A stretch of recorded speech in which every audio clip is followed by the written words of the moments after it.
Hello happy souls, welcome back to my channel. This is Charlotte with Happy Twins 1111. Thank you so much for joining me here today, and welcome to all of my new subscribers and for those very loyal souls that have been with me from the beginning. It's so wonderful to have you here today, and I'm so excited to do a reading. I'm so sorry I've been away.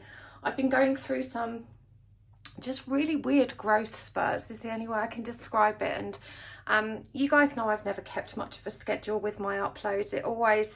It's just as guided, and when I'm feeling like I have an important message to share. So today is the day. I am back, and we are asking today, what do you need to know about your person? This is a reading all about your person. We're going to get all the details. We're going to go really in depth. So take your time choosing a pile. Think about your person. Take a nice long deep breath. I've got 3 piles to choose from. This is a good tarot with rainbow fluorite. This is the Madame Clara's 5 cent tarot with nephrite jade. And this is the Guardian of the Night tarot with aventurine. So just see which one you're drawn to. The timestamps for each pile are listed in the description box below, and that will take you straight to your pile. If you find that you're drawn to more than one, that's okay. It just means there's messages in more than one pile for you. And it can help to make a note in the comments of which pile you've watched today, because these are timeless readings and you will undoubtedly be drawn back to this video at a later date. YouTube has a habit of recommending them to you at exactly the right time. I love that, everything in divine order. So if you've made a note in the comments of which pile you've already watched, you'll know not to go over old ground again, or sometimes that can be useful as well. I digress. Let's go. I will see you at your pile. Hello pile 1, welcome to your reading. You have chosen the Good Tarot. This was a gift from one of my lovely students, Jess. Thank you, Jess, you're such an angel. And we also have this beautiful piece of rainbow fluorite, which I'm going to pop over here. So we are asking today, pile 1, what do you need to know about your person? Now, if you're new to my channel, I'm not the kind of reader that tells you what you want to hear. These readings where we kind of pry into your person's psyche to bring forward all of the information you need to know about them has to be for the highest good of both people. That's yourself and the person you're inquiring about. So this information is intended to help you make better decisions about how to move forward in your interactions with this person. We don't know what's going to come through. Hopefully it will be different for each pile. And if you were drawn to more than one pile, just trust that there are messages in more than one pile for you. But these readings, certainly my readings, are about helping you grow, helping you recognize why you choose this person as well, because it's really easy to assume that we are victims of other people's behaviors. But actually, we always have a choice who we interact with and how we show up in any connection. You have a choice to be in this person's life or not, for good or for better. So it's all about empowering you to recognize who this person really is, how they're showing up, helping you to understand, what's really happening so that you can make a wiser decision for yourself. Now, we're going to use all the charms today. We're going to use oracle cards and the tarot coins as well. There will be an extended version as always. And whilst I'm shuffling, just hold your person in mind. Think about the person you're wanting to inquire about. Set the intention that you're ready and willing to receive the messages that you need the most. And you can also ask for a sign if you're new to my channel. First of all, welcome. A sign just helps you to validate the messages that come through, because these are general readings. They're watched by thousands of people, so it might not resonate for you 100%. And a sign can help you acknowledge what was meant for you and what wasn't. And you may find as well that these signs appear outside of the reading. And that's just the universe giving you a poke and a prod, helping you to have faith in yourself, in the messages. Spirit will always find a way to communicate what it needs you to hear. So, a sign can just sometimes help validate that message and help you trust. And a sign, when you ask for a sign, it can be anything at all. It can be an object, an animal, a god or goddess or deity, a symbol, a phrase or a song name or anything at all that feels right to you, a sequence of numbers, whatever feels good. There are so many different images in the cards we use. I love reading in the comments when you guys say, oh my God, every single sign I asked for showed up. It's so affirming. And as I said, you may find that these signs appear for you outside of the reading as well. So let's do this pile one. What do you need to know about this person? These are the truths that you're either not acknowledging, you don't have conscious awareness of, or you're simply not seeing. Let's see what comes through. All about your person. Okay, we've got the Queen of Swords, a powerful start. We've got the Moon in reverse. We've got the Six of Pentacles in reverse. We've got the Page of Pentacles in reverse. The Eight of Wands.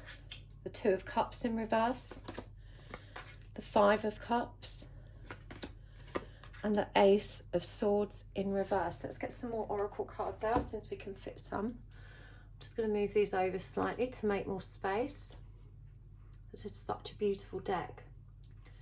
Lots of blues and greens for you today, pile one. And blue and greens connect to the throat chakra and the heart chakra. This is the Spirit Animal Oracle. And we've got the dog. We've got the lion. And we have the beaver. And from the Sacred Earth Oracle, we've got Feeling Numb. We've got the Cabal. We've got Divine Feminine. And from the Kipper Fortune Telling cards, we've got Thoughts, Main Female. And from the True Love Reading cards, we've got the Sacred Woman and Emotional Freedom. Now, we will draw more cards as we go. But let's start where we are. So pile one, your person. Your person does have the capacity to be loyal. And it may seem otherwise, is what I'm hearing. This person isn't very good at demonstrating their feelings. They're not very good at communicating from a place of authenticity. This person is much more comfortable with this Queen of Swords energy, which is being rational, practical. You know, they're not very good when it comes to going deep. They're not very good when it comes to stepping into emotional maturity. And you're being asked not to take this personally. This is how this person interacts with their world, not just with you. This person has a heightened state of anxiety about relationships in particular, and anything with emotional depth is particularly triggering for them. It's worrying, and this is why they have a tendency towards avoiding intimate relationships. In fact, if this person has been involved in many romantic liaisons, chances are they've been involved with other people that are, like themselves, somewhat emotionally avoidant. People that prefer to skate on the surface of their interactions and not go particularly deep.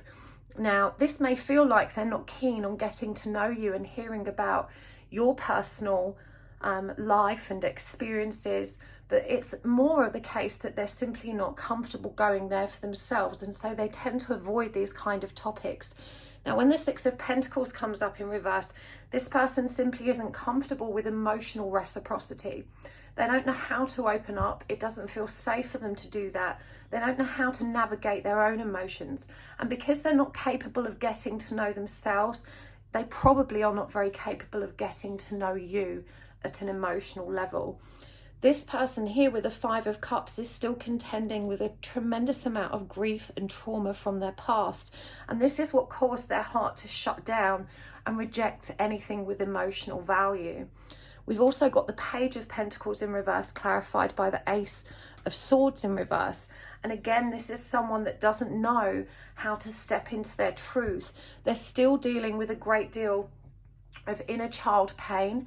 So their childhood experience would have been very, very challenging, and they haven't yet transcended that trauma and learned how to be more balanced in their approach to love, in their approach to, as we described earlier, navigating their emotional depths and yours. Despite this, there is a lot of feeling here. You know, this person does have the capacity to feel very deeply indeed, but they're so accustomed to keeping their heart closed down, to not allowing emotional stuff to penetrate, that they no longer receive or acknowledge a lot of the emotional occurrences that are happening for them, to them, and around them. So they may feel quite disengaged emotionally. They may not have a great deal of consideration or sensitivity towards your emotions. As I said, we're definitely dealing with a very emotionally avoidant person here. And this is an anxiously avoidant person. This is someone that has a great deal of fear about opening up. You know, it's kind of a catastrophizing energy. They're convinced that if they open up and allow themselves to be vulnerable, that they're going to get very, very, very hurt. And so this need to kind of contain all of their emotional self has become habitual. It's occurred for such a very long time that they really don't know where to begin unraveling this. And so they tend to avoid relationships that require that emotional charge. They're probably really good getting to know you in the beginning, where everything's light-hearted and casual, but the minute a relationship crosses the bridge and starts to go deep, they have a tendency towards detaching and avoiding further interactions, or to just, you know, outright ignoring the emotional depths of any given conversation. Despite this, this person has a very loyal heart. They do care very much. They may appear very cold on the surface. It may seem that they don't really feel at all, but in truth, you know, you have penetrated their heart in a way that's very uncomfortable for them. And this is why they stand back, they step back from this connection, because they simply don't want to make themselves vulnerable or to put their hearts at risk. And because that's, as we described, a habitual practice for them, it's very easy for them to turn their heart the other way and not even acknowledge all of the lovely feelings as much as the really challenging ones. And so this person may be perceived as very thoughtless, somewhat insensitive. They may be perceived as quite cold on the surface or incapable of understanding your feelings. In truth, they're just very, very terrified of ever moving in that direction. When the Five of Cups comes up, this can also indicate sometimes alcoholic or alcohol dependency. This is someone that's trying to cope with their grief in unproductive ways. So they may look for lots of distracting coping mechanisms, gambling, substances, or even just keeping very busy. That in itself is a trauma response. It's a coping mechanism.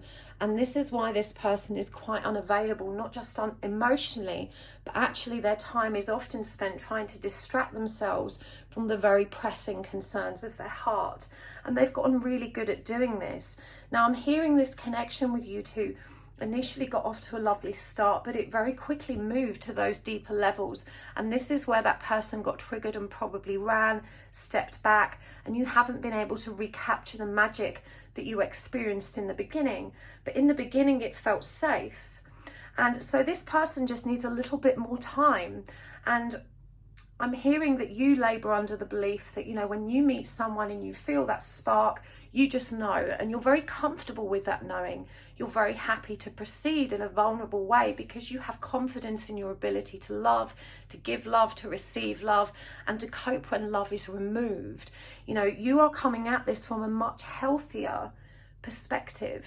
And so whilst it may seem ridiculous to you that this person has such cold feet and that they're getting so scared, you're being asked to recognize that not everyone has had the experience that you have. Not everyone has the confidence or the capacity to love without that risk assessment, and your person is particularly scared.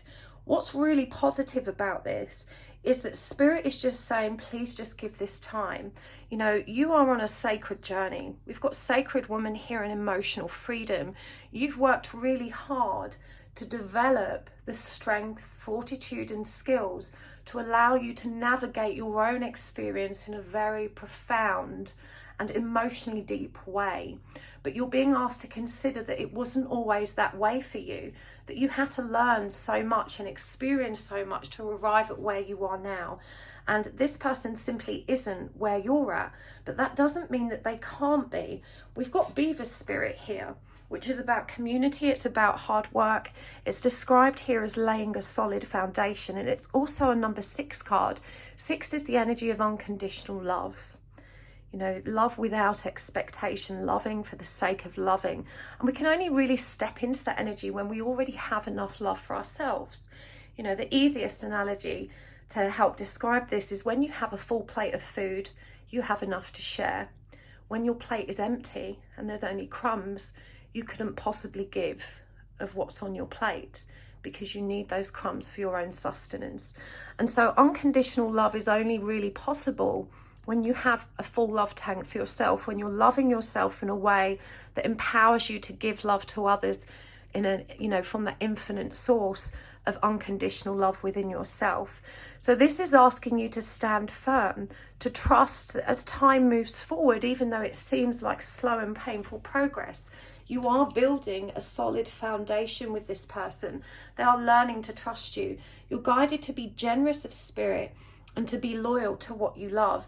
And even though this person can't meet you on that bridge, they can't meet you halfway when it comes to those emotional depths, they can certainly offer some loyalty and value, but it may not be in the way that you want it to be right now. And so you're being asked to be more amiable in response to not their resistance or their reluctance, but their total lack of capacity to give what you're currently giving. It says feeling numb here, severe stress, disassociation and shock. And again, you know, this is something that happened to them a long time ago, where their heart switched off and they became very much numb to the emotional experiences that were happening inside of them and around them. We've got schemes and conspiracies. And so this person's hot and cold behavior has probably been perceived by you as them playing games. You know, one minute they're all over me, the next minute they shut down and I don't hear from them. But in truth, what's actually happening here is that this person gets very close to you and then they get scared and they run again. And then they build up some confidence and courage and they come forward again, and then they're triggered once more and they step back. And this has been a perpetual cycle for you two. This person's trying to learn to give, they're trying to learn to trust, they're trying to learn to open their heart, but it's not enough for you. You want it all now, and they simply don't have the capacity to give it all to you now. They currently have an empty plate. So things have moved quite quickly between you, and you're being asked to realize that just because, you know, it was easy for you to recognize that soul spark, the chemistry between you, and to run with that comfortably, that they feel far too vulnerable, that's a huge risk for them. It's a huge leap of faith that their anxious state of mind won't allow them to take at this point in time. And so they continue to reject commitment. You know, they want to take baby steps. They want to build confidence and trust into this connection before they make that move forward. We've got divine feminine here as well as sacred woman, and we've also got main female. And what's really interesting is we have thoughts. And this is really beautiful because you can see here that this main female is in the background here, in this image that this gentleman has created for himself. You are constantly on this person's mind. You know, it may appear that they don't care at all, that they don't think about you because they don't know how to express that. But in truth, this person can't move an inch without bumping into some thought of you. They are incredibly magnetized to you, but that only serves to exacerbate the fear and the anxiety they have about losing control, losing their footing, their heart cracking open and them ending up getting hurt.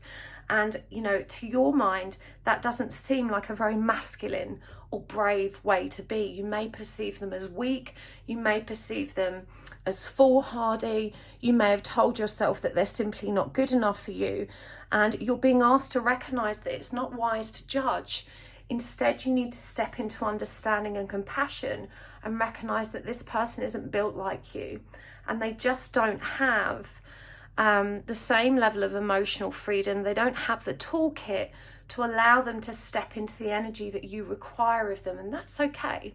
It doesn't make them a bad person. It just means that perhaps they're not what you're looking for right now.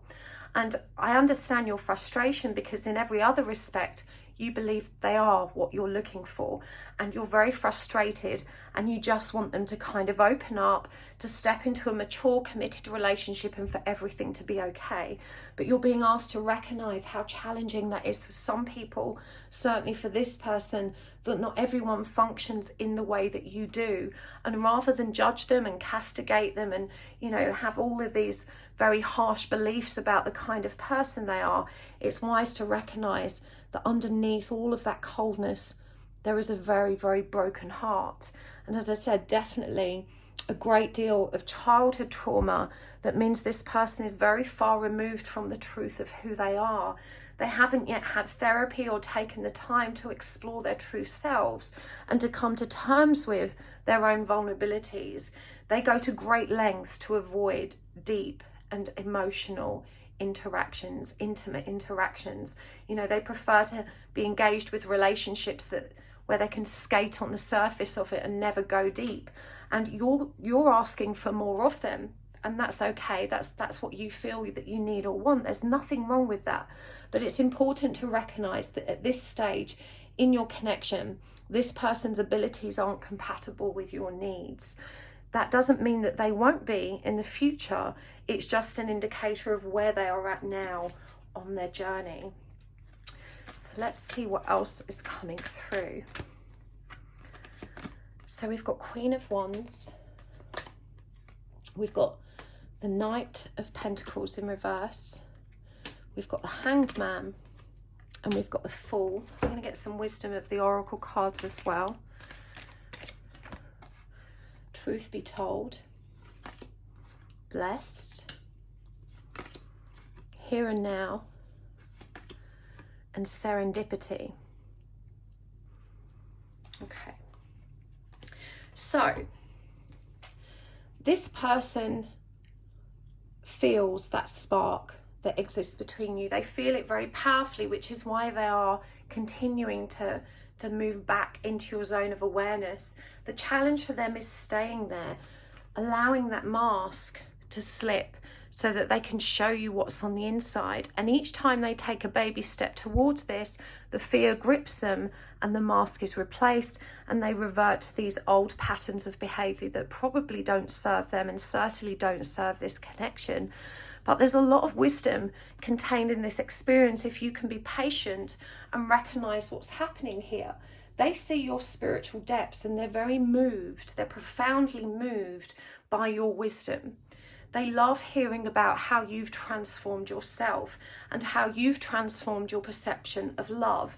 And so it would be really wise to lead by example rather than lead by command. And that's to say, rather than saying, I don't get you, you're not this, you're not that, you should do this, you should do that, that it's really helpful to start with, I understand why you'd feel that way.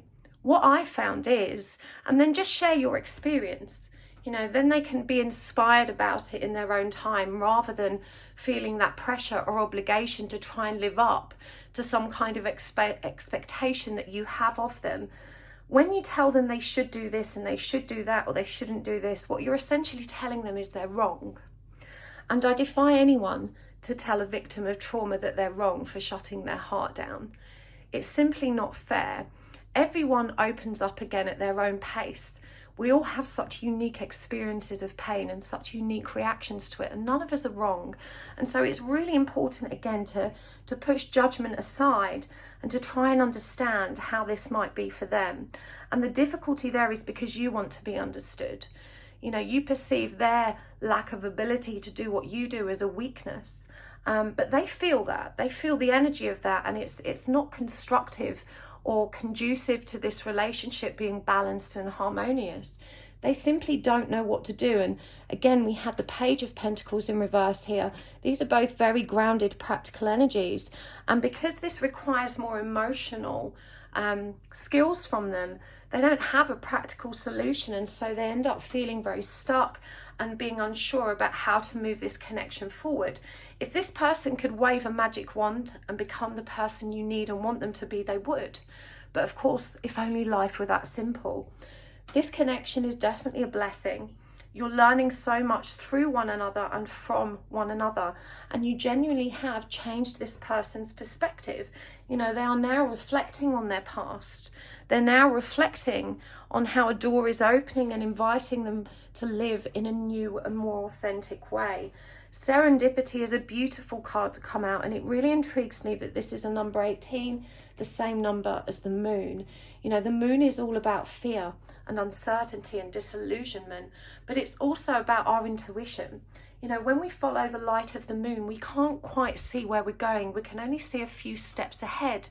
And so the moon teaches us to have faith, to trust in our intuition, and to take those steps in the dark, even when we can't see where we're going.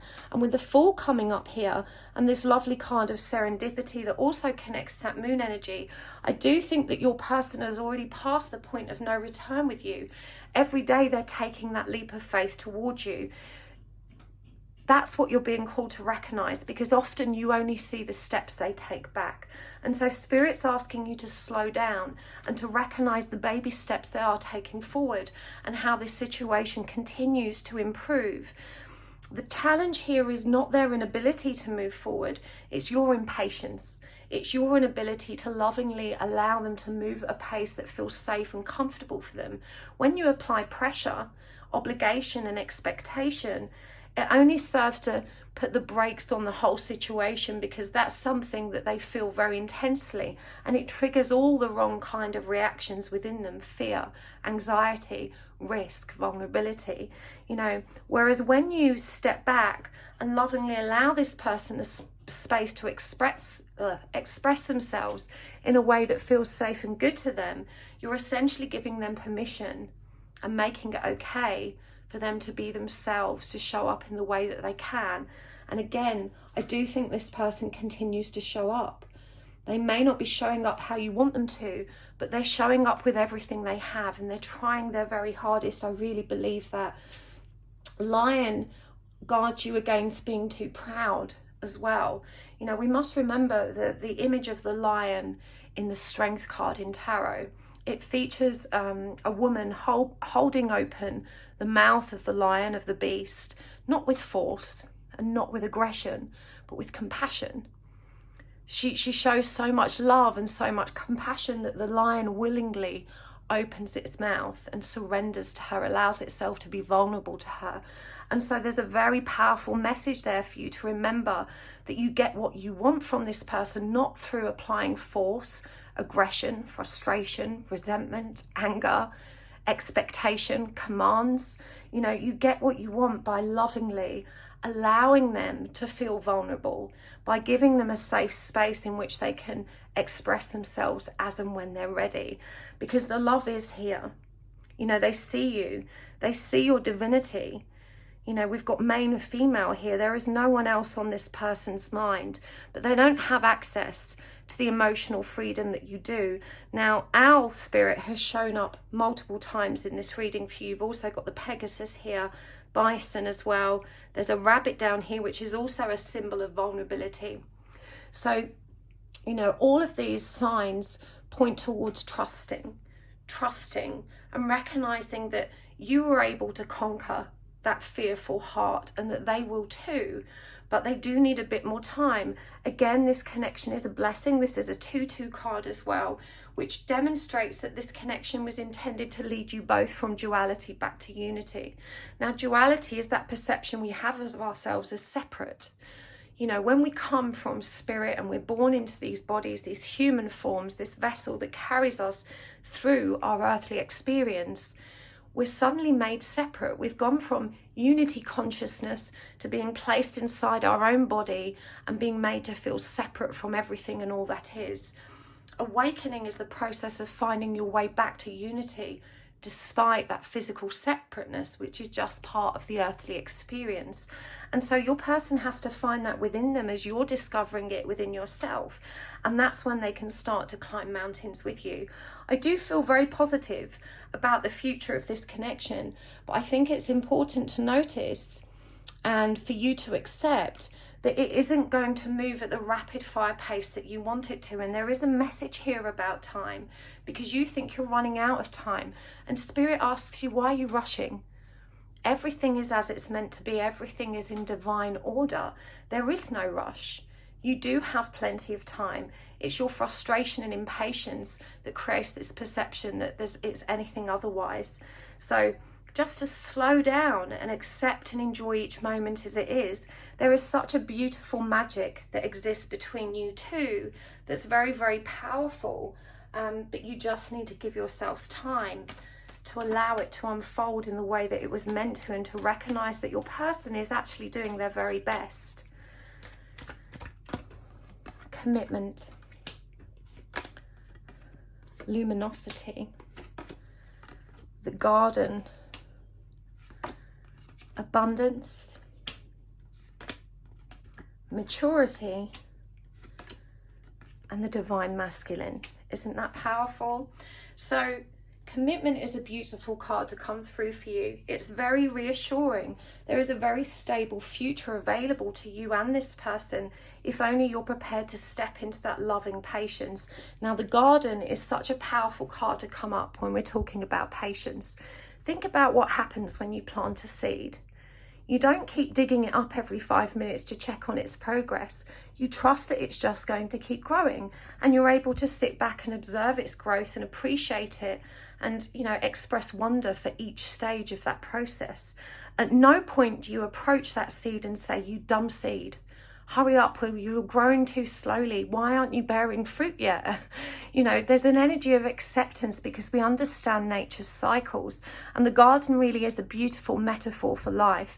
And so you're really being asked to recognize that growth takes time. It has its own timeline, its own divine order that with the greatest will in the world we cannot interfere with. We can be as impatient and frustrated as we want. You can shout at that little seedling all day long. You can wax lyrical about how annoying it is that it's not moving at a quicker pace, but that's not going to make it happen faster. Your strength is in stepping into your own luminosity, your own light, and look at all the growth that surrounds this lady here. You've got a hummingbird as well, the lotus flower, that symbol of awakening, and the butterfly, that symbol of transformation. Everything is transient and constantly shifting, as is your person and this connection. Nothing stays the same. They are growing and maturing at a pace that's right for them, and indeed they have their own divine masculine energy. And look, the lion comes through here again to demonstrate their strength, and the eagle demonstrates their capacity for higher perspective. This is what attracted you to this person, and this is what frustrates you, because you see their potential, but you have to lovingly give them the time to embody that potential. They've got their guard up, they've still got their shield up, you know, they still feel a need to protect themselves because of the pain they've been through, but there is so much growth and stability and joy to come from this connection if you allow it to grow at the pace it's intended to. Just sit back and let your garden grow. You know, stop trying to force things. Keep lovingly nurturing it, you know, watering it, tending to it, plucking out the weeds when you see them, but don't try and pressure it. You know, there are certain things that we can apply to our garden to stimulate growth. You know, we all know that roses love a bit of horse shit, right? And that gives them the nutrients to help them grow more bushy and create more flowers. And so you are being asked to recognize what does support the growth of this connection. Love, patience, you know, your generosity and your loyalty, your generous, loving light, divinely feminine spirit. You can lead by example as well. And when you radiate your light into this connection, that's what helps it grow. When instead you're expressing frustration, impatience, annoyance, resentment, you know, why won't you commit to me? I'm tired of waiting for you. That's not having the powerful growth effect that you're looking for. It's causing the plant to shrink back in pain, fear, anxiety. Whereas when you just relax and just allow the growth to happen, it's going to come to fruition all on its own. This is a person that needs a lot of space, a lot of time, and a lot of understanding, and you get to decide if that's something you want to invest in. If you truly believe that you don't have time, then this isn't the right person for you. And it's up to you. You're not a victim of this relationship. There's no turning around in a year's time and saying, oh, this has been a waste of my time. This person's wasted my time. Because it's clear to see that this connection needs time. If you're not willing to invest time, then it may be wise for you to look elsewhere for what you want. This person isn't where they need to be. They don't yet have the maturity to meet you on that bridge. But as I said, to me, it looks like they very much have the capacity and potential to do that. It's just going to take time. So let's get some guidance cards for you, pile 1, before we take this over to the extended. We'll get some charms as well. This is the Keepers of the Light deck by Kyle Gray. We've got, I never know how to say this, Mexel deck, Higher Learning, Master Buddha, Increased Awareness, and Kuan Yin, Care and Compassion. I love that. Lady Portia, Divine Order, Holy Amethyst, Divine Alchemy, and Odin, Psychic Insight. So let's get some charms for you as well, and some tarot coins. Oh, that one fell out. What is it? It's the Crown. Okay. So we also have I Need My Space. We've got the map. We have the rainbow. We have the crescent moon, the yin yang symbol, the paper aeroplane. Wow, all these tiny ones. Okay, so this one is a kite. I don't know if you can see these. There's a crucifix, a butterfly, and an elk or stag. So they're really tiny ones. I'm just going to put them down there. We're going to get some tarot coins as well.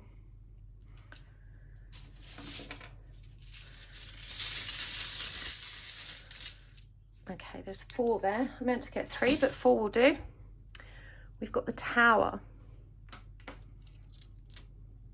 the Ace of Swords, the King of Cups, and the Hanged Man. So that's the second time the Hanged Man has come through for you. So guidance, I have to be honest with you, pile 1. Obviously, my channel is very much focused on spiritually mature relationships that are here to teach us about ourselves. And there are some clues here that would suggest this connection is very much rooted in spiritual purpose. When Mexel deck comes up in the symbolic energy of higher learning, it reminds you that regardless of the outcome of this connection, that both of you are experiencing rapid growth and higher learning as a result of your interactions. And it says here, you have learned from experience, but more inner study is now required to further progress. So rather than assuming that this connection is a waste of your time, it's taking too long, you're being asked to sit in awareness of how much value is in the experience that you're having with this person.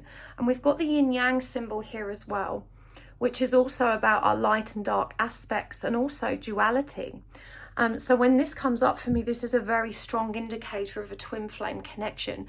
It may not be in your case, but that doesn't mean that you can't learn from the energy of this connection, nor that it's, it has a spiritual basis. Indeed, the Hanged Man is all about seeing things from a fresh perspective. And I think you've probably experienced a profound, moving energy within this connection, unlike any other you've had.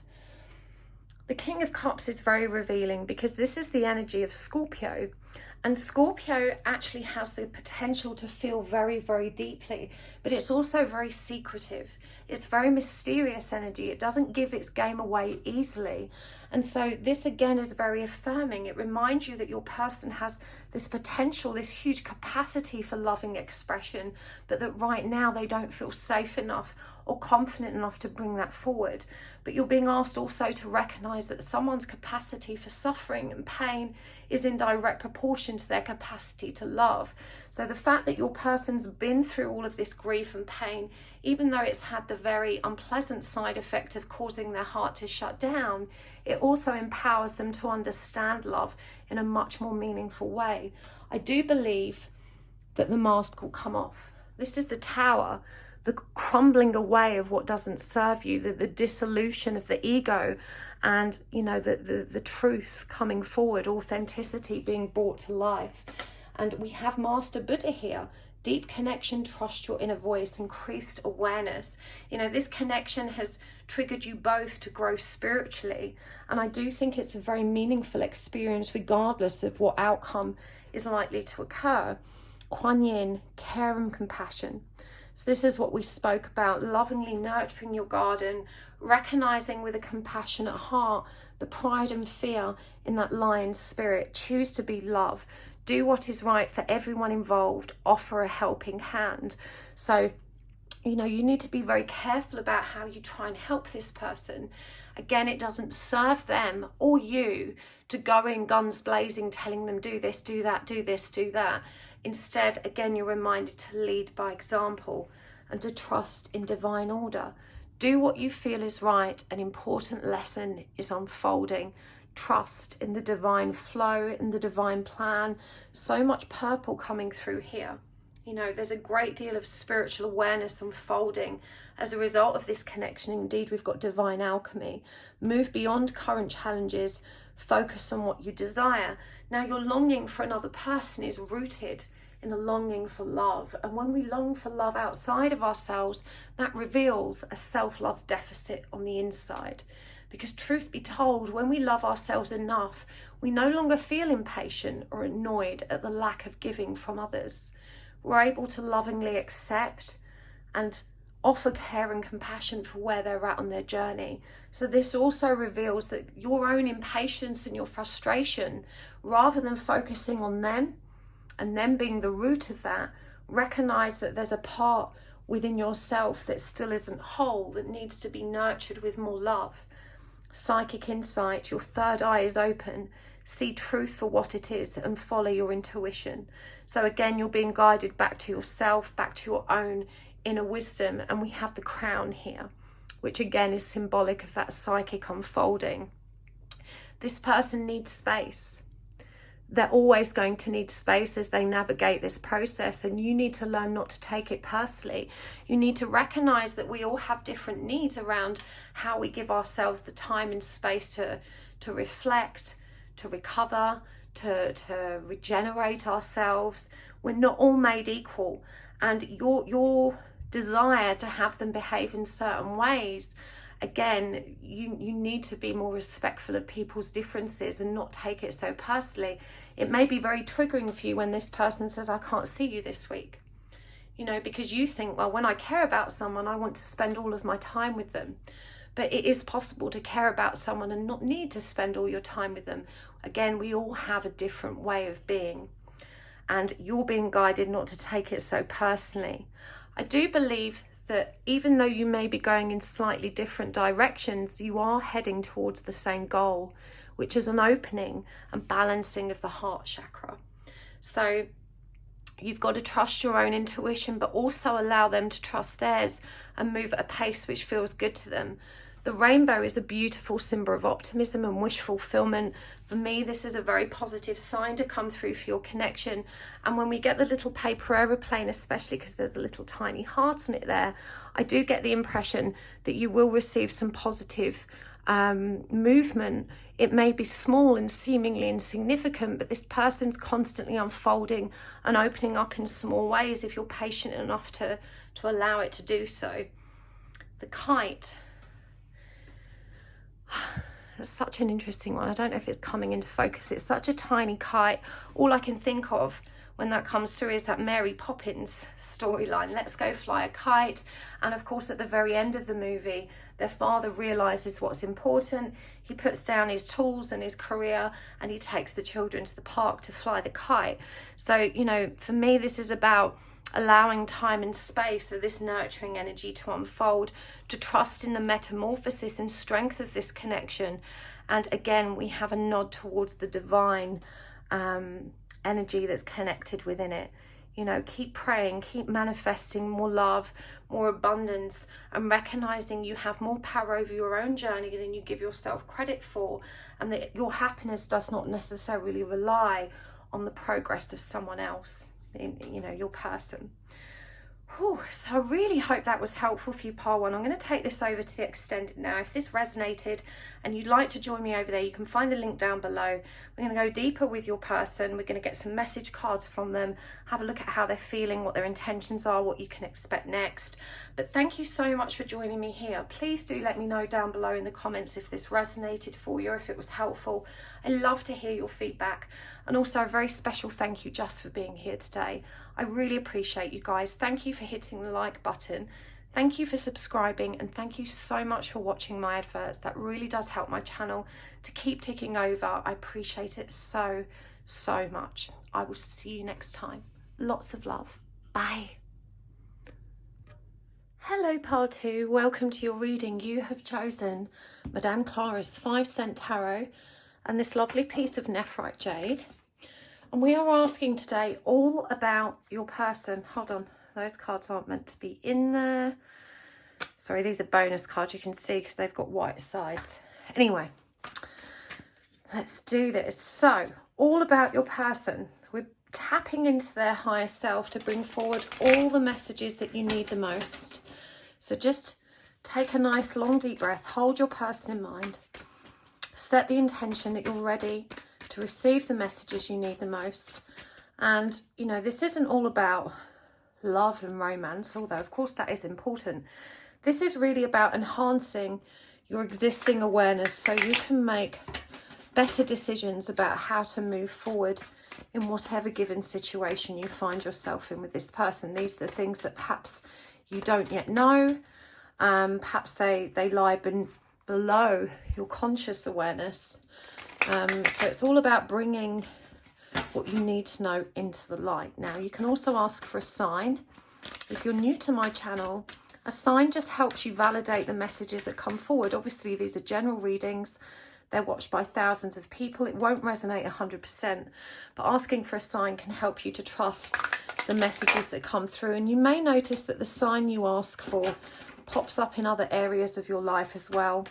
You know, Spirit will always communicate with you in whichever ways it can, and quite often sending you a sign is one of the easiest ways to reach you when you're not taking the time to really tune in and listen to your own higher truth, which is no easy task. But you know, it's really nice and easy for the universe to give us these signs. And a sign can be anything at all. It could be an animal, a symbol, an object, or a name. It could be a god, goddess, or deity, numbers, a song, whatever works for you. There's no right or wrong. Just see what pops into your mind.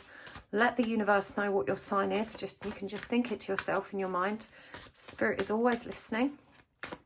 So let's do this. What do you need to know about your person, pile 1? First out, we've got the 3 of Swords in reverse.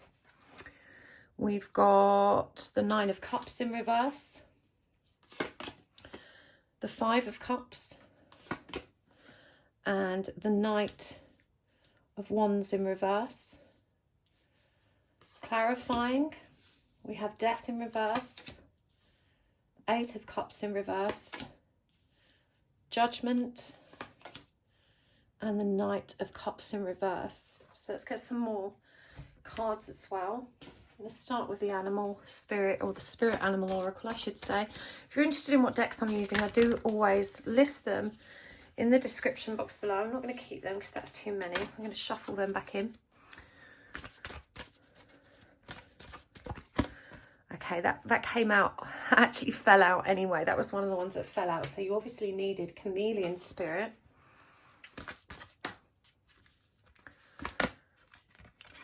Starfish spirit. And otter spirit. Okay. What else are we going to get? Sacred Earth, Healers of the Sacred Earth Oracle, or Healers of the Earth, is something like that. I'll list it down below. Okay, we've got Dolphin Song, Miracle,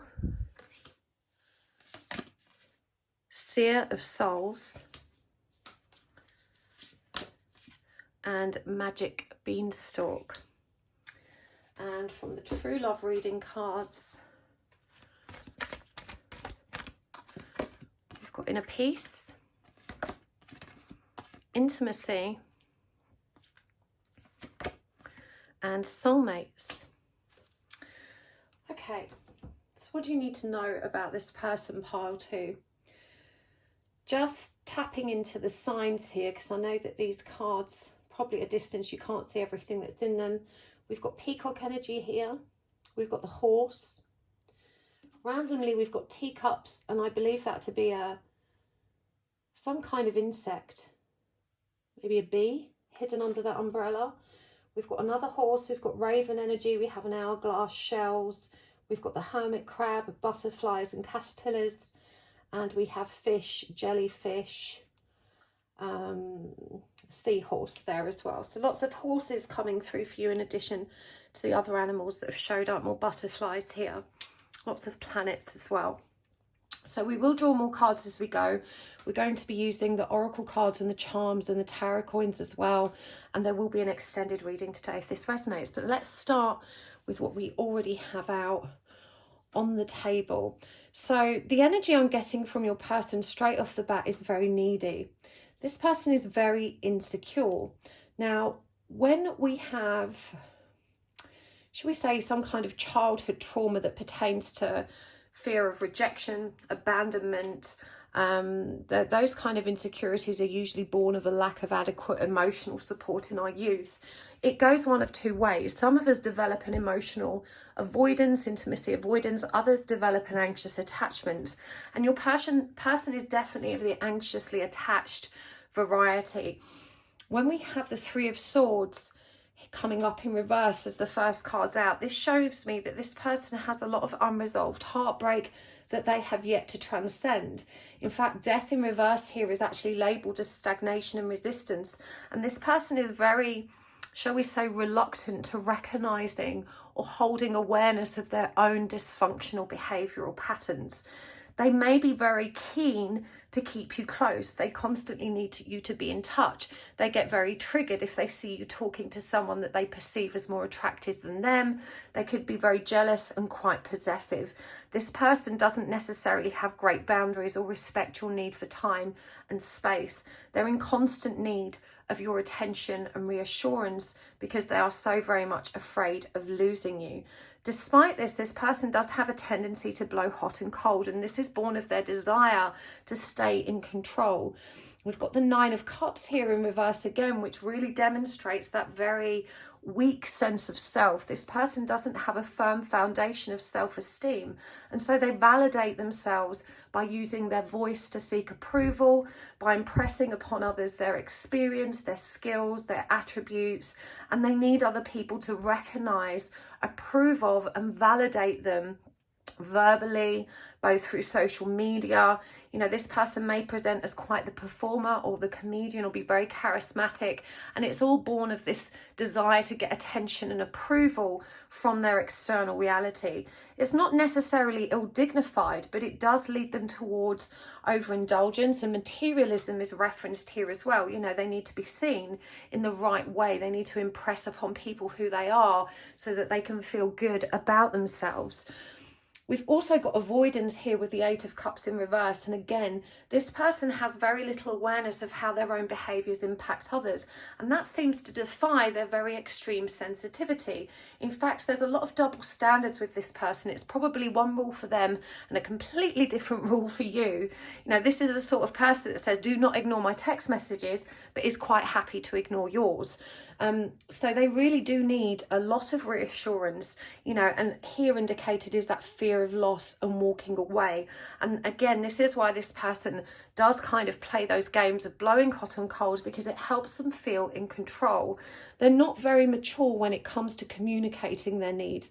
It can often be delivered in a very passive aggressive way. It may be perceived as an attack, and dare you kind of, you know, put any blame at their at their doorstep. They can be very, very defensive and very hypersensitive to any perceived criticism.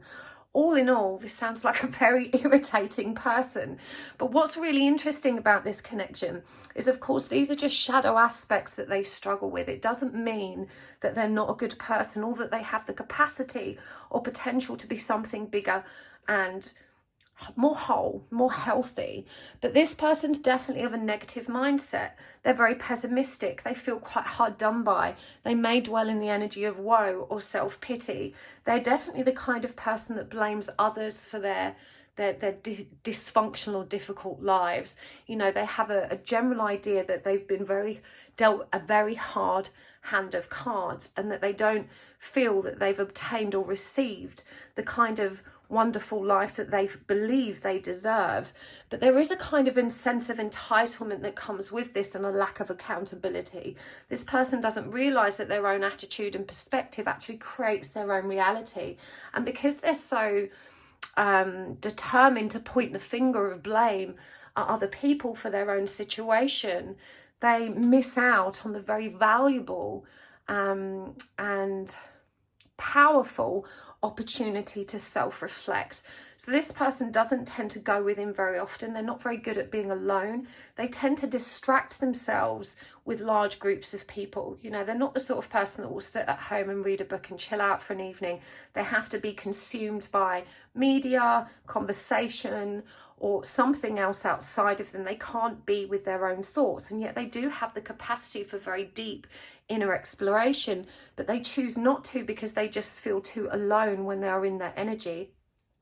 What's really incredible about this is the Judgment card, because you have met this person should we say on the cusp of a powerful awakening. There is definitely a spiritual purpose to this connection here, and I do get the energy that actually you both mirror each other quite a lot. You're very responsive and respectful of this person's insecurities because you understand how they feel, and you need a lot of reassurance as well. In fact, you both mirror one another's kind of anxious attachment style, and you're both quite needy in terms of, you know, that emotional reassurance that you seek in others. And so this creates a very powerful bond between you, a great deal of understanding. But of course, because both of you have needs that are so out of balance with reality, and you're not taking care of yourselves, this can also fall into very toxic patterns of behavior. Your person is prone to recklessness. They're very impulsive. They're very quick to anger, and they don't think about how their behaviors are going to impact others.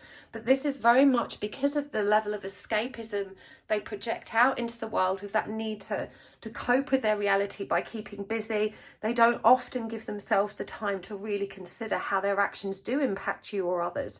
And it's the same here with the Knight of Cups in reverse, you know, and this actually says jealousy and moods. You know, this is someone that wants to be emotionally close and intimate, but also gets very, very anxious about losing that. And so they're kind of prone to self-sabotaging connections by being too clingy, too possessive, too demanding, or having very unreal expectations. But as I said, this seems to be a mirror image of what you're both bringing to the equation, and through one another you are learning to transform through these energies. The starfish, again, is a very clingy creature, but it says here open to infinite possibility, and this is the power that both of you hold. In your empathic ability, your sensitivities, and your ability to really understand your own feelings, you're able to kind of really grow and develop a compassionate outlook of all of humanity. But your person's very much behind you in terms of an evolutionary frequency. Whilst you're recognizing that your codependent traits are not healthy or in balance, and you're taking steps to adjust them, your person hasn't got the capacity to even acknowledge their own yet. There is an energy of indignance, and I want to say a little bit overconfident in their perception of how people function in relationships. It's kind of a bit of a smart-ass know-it-all energy, someone that simply won't be told, that always has to be right, and their ego is far too fragile for them to receive any perceived criticism, which makes it very difficult for you to navigate those difficult conversations in which you both need to share your feelings, boundaries and expectations. We've got Dolphin Song here, listening, guidance and clairaudience. And I'm hearing that actually, you know, both of you have the capacity to open up and explore your inner worlds on a similar timeline, if only you can actually meet in the middle and kind of, it's sort of about downing weapons in some way. It feels like your communication with one another can get very heated. And yet again, we've got this miracle card here. Again, with that judgment, that soul calling, you know, the seer of the soul, sensitivity, empathy and understanding, and even the magic beanstalk, ascension, elevation and reaching new heights. There's definitely a lot of water energy here. So you may find that both of you have a concentration of Scorpio, Cancer and Pisces in your charts. There's definitely here a deep opportunity to come together in very powerful ways. Both of you know how to love. You know how to give love and you know how to receive love. But each of you needs to learn to give it to yourselves. When you learn to give it to yourselves, you're able to release one another from that painful obligation of trying to meet impossible needs and trying to be responsible for one another's triggers, which is simply impossible. Again, you need to remember that this person has a lot of very buried pain and they're not at a stage in their life where they're prepared to face it, but your energy triggers them to do so. You bring them so much peace because you genuinely understand that codependence in them. Both of you kind of meet in the middle, at least on that, and it does feel very secure and very loving when you do have that time together. The challenge is being apart, and of course it's important to be apart at times. Your person definitely needs to learn to develop a much healthier outlook to time and solitude. And they definitely need to learn to respect your need for space. You know, even in this card, intimacy, we've got the You Are Never Alone card in the Otter Spirit. You know, you coming together in that lovely collective way. But, you know, even here, it's like, I don't normally read this card this way, but I was like, you know, this person can't even take a bath alone. You know, it's like you need that extreme closeness to feel safe and secure in the world. And that energy can be used in both positively or negatively charged ways. Obviously, it's not healthy to be very dependent on another in that way. And it's not healthy when you can't allow one another space.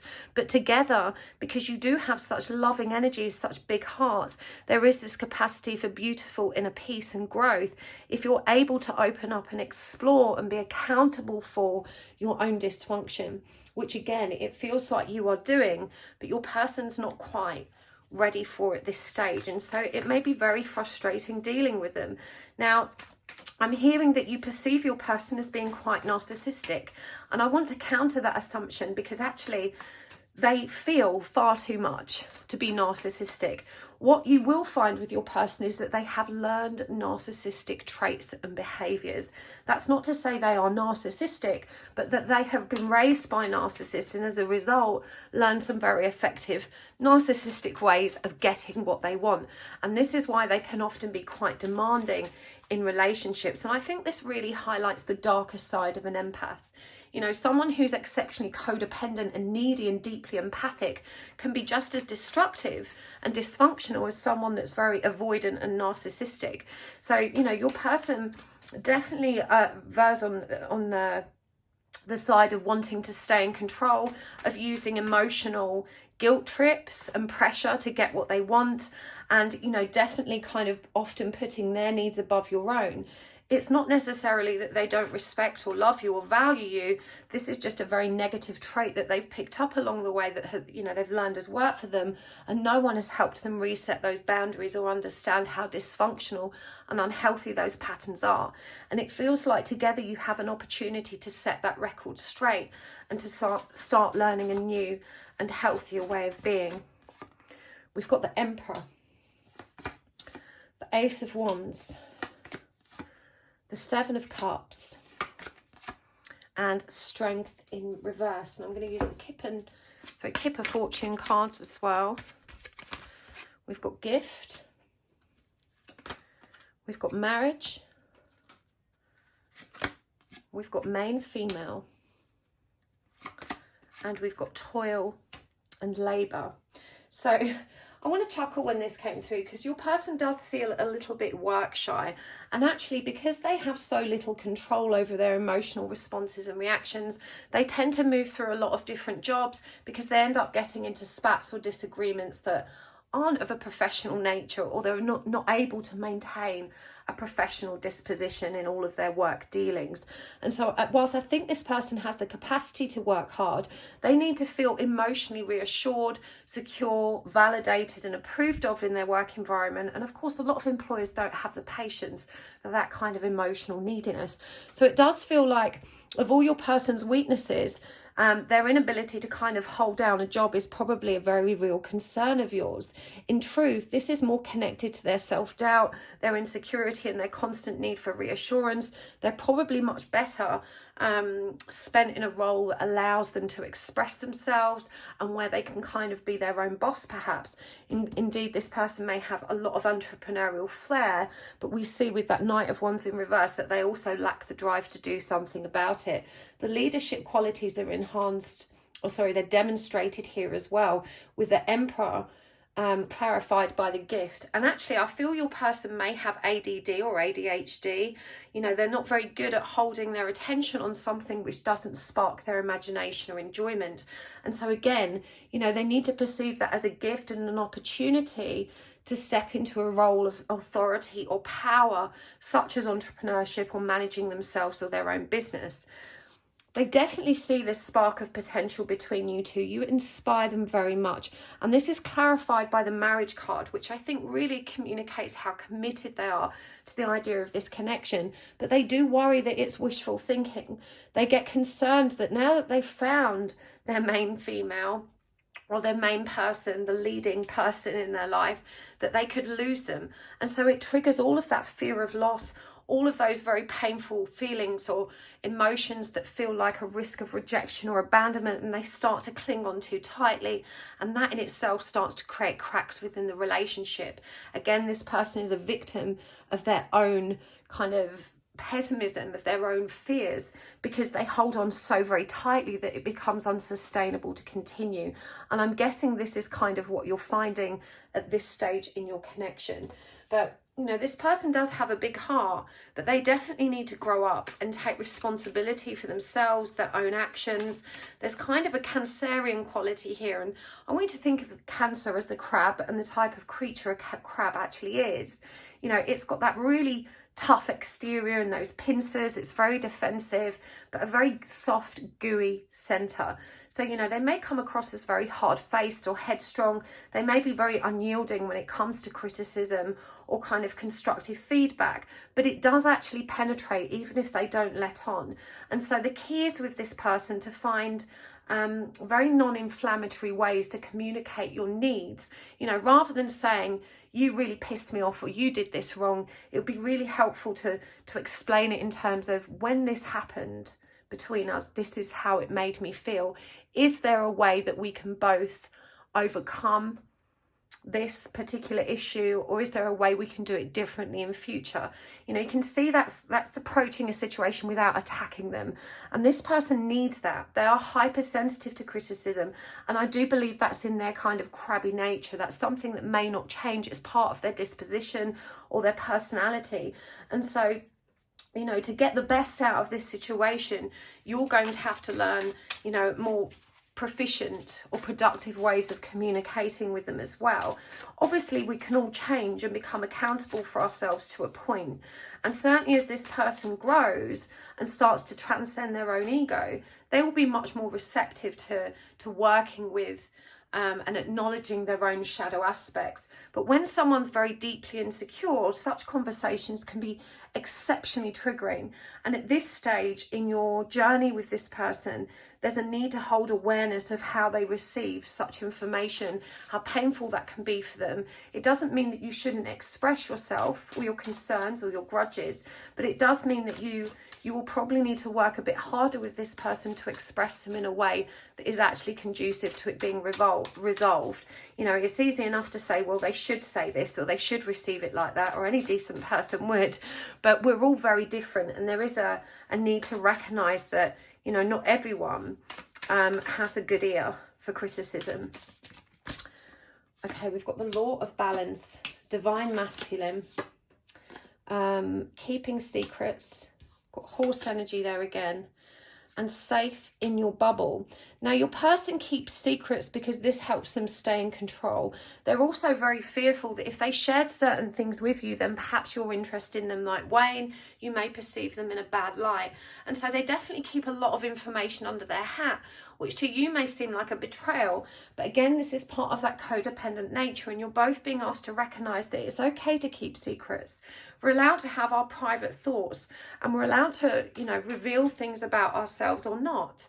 Of course, some things are important to reveal, and if the secrets pertain to commitment, infidelity and so forth, then that's obviously not acceptable, because they're not giving you all the information you need to make a reasoned decision about how to proceed in this connection.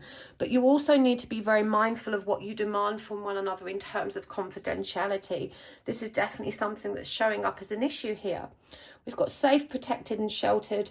We've got more of that Emperor divine masculine energy, and we've also got the law of balance, harmony, equity and avoiding extremes. And herein lies the secret to you guys getting on. It's about taking a more measured approach to how you interact, giving yourself space, and perhaps setting firm and detailed parameters for how you can cope with any given situations that each of you find quite triggering. You are both safe. You know, it does feel like this connection is very soulmate, it's very close and intimate.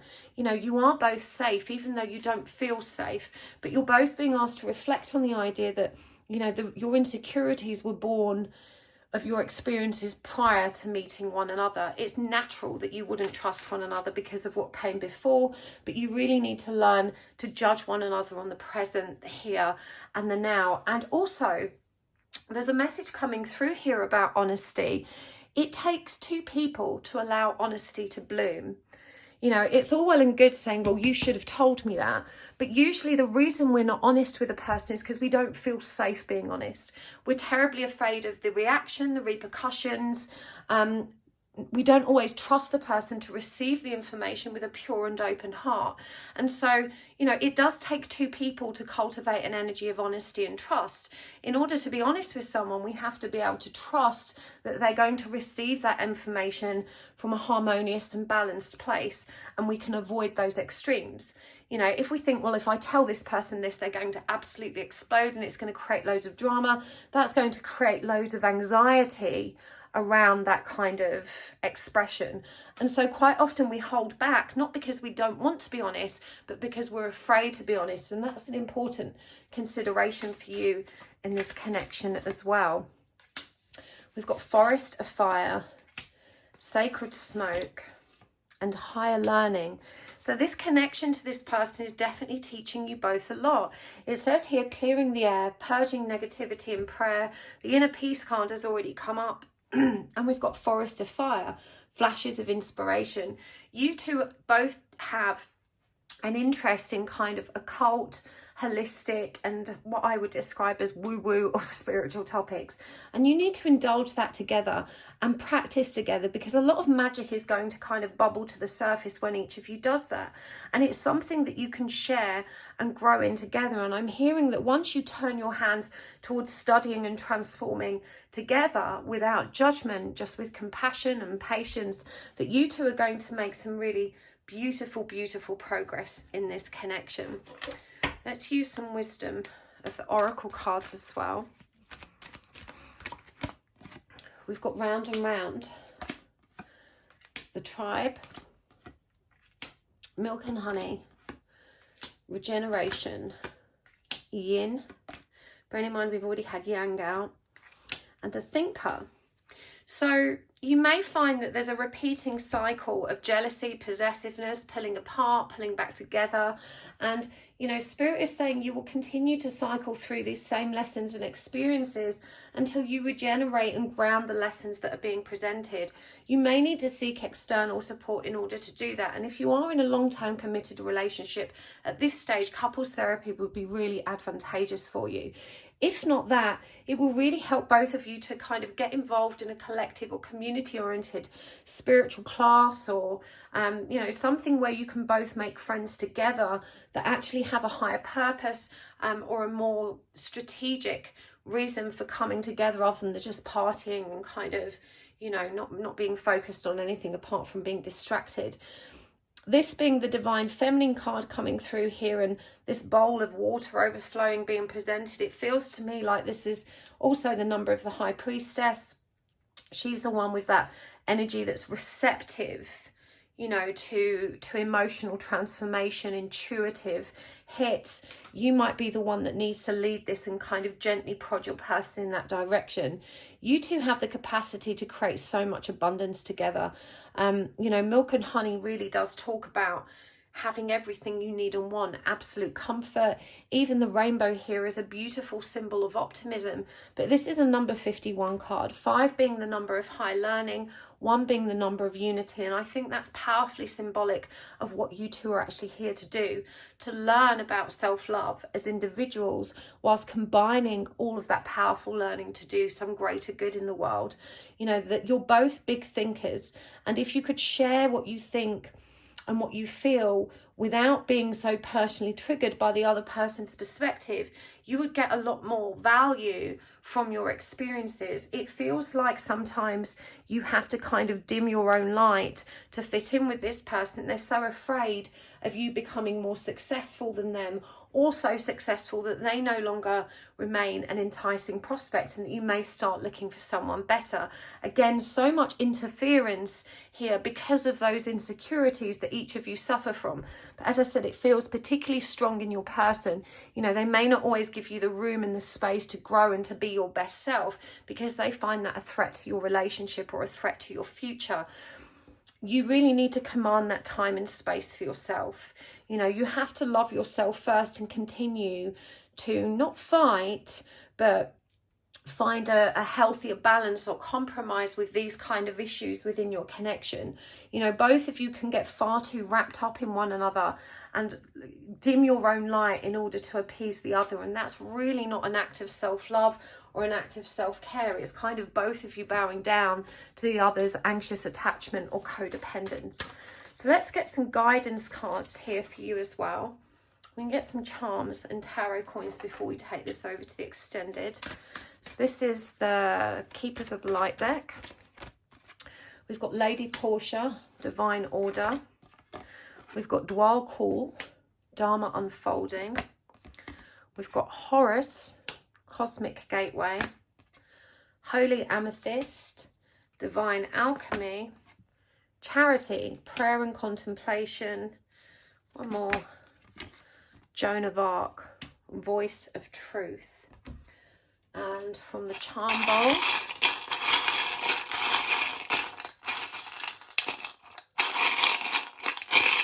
oh, that's the lava stone. We'll keep that.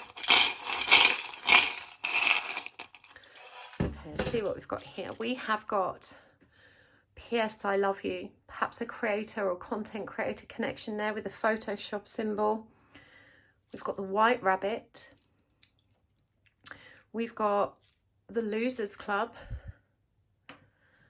We've got Slightly Bitter. We've got the Yin Yang Whales. We've got the Police Car.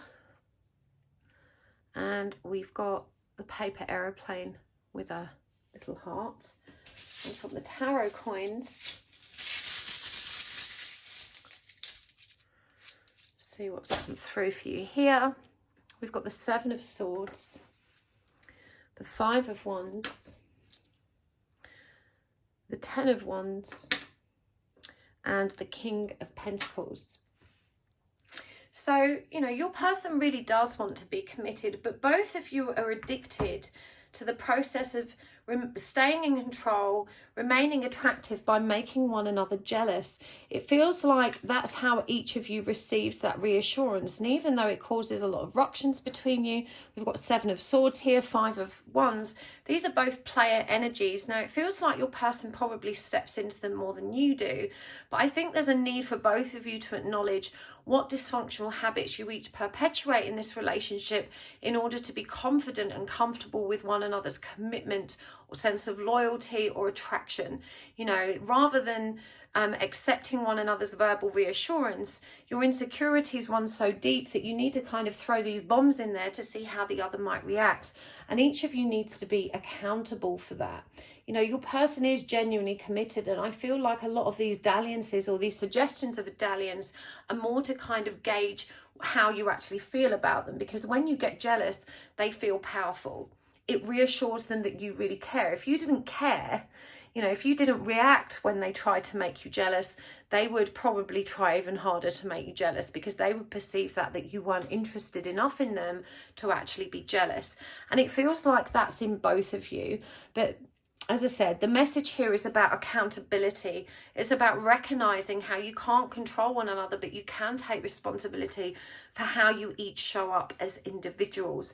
There is definitely a very divine connection here. You've got Lady Portia, Divine Order and Divine Alchemy, Dharma unfolding, and you've got the Cosmic Gateway, and as well as the Soulmates card. I love this yin yang whale. The whale is, of all the mammals, it has the biggest heart. And so, you know, this reminds you that despite your light and shadow aspects, both of you have big, powerful hearts. This has come through very strongly in this reading. You know, you both have huge capacity for love, and you just need to find a more balanced and harmonious way of expressing that. Divine Order, do what you feel is right. An important lesson is unfolding. And this has stood out in a variety of ways throughout this reading that you both need to learn together. Dharma unfolding, remember that you are on a path and take one step at a time. This is a powerful reminder that each of you is prone to becoming quite impatient with the other. It's not as easy as just having a conversation. By the way, don't do that again. Yeah, okay, I won't do that again. You know, if only it was that easy. Our desire to behave in a certain way is often derailed by our conditioned habitual behaviors. You know, if we've behaved a certain way our whole life and there's a root cause to that, as well as a very deeply conditioned pattern, it's simply not as easy as just saying, okay, I won't do that anymore. We have to slowly undo and untangle the patterns of behavior and the root causes that lead us to those actions. And that requires time and patience. It's okay to say, well, I didn't live up to that promise today, but I'm going to try, and it was better than yesterday. You know, it might not be possible for your person to immediately drop their possessiveness and neediness overnight, and you neither. But you need to allow one another to take those baby steps and to continue working together compassionately for the greater good. A cosmic gateway is opening for you. Your thoughts are magnetic and powerful, and this reassures you that miraculous changes are occurring, that you need to be very aware of your spoken word.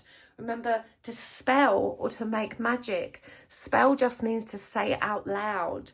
And so both of you are powerful manifestors, manifesting generators, and you need to be very careful about what you think and what you believe, because it literally brings it into being.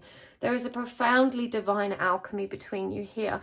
Again, sitting together in meditation, pursuing spiritual matters together is going to be profoundly moving and exceptionally productive and growth inducing.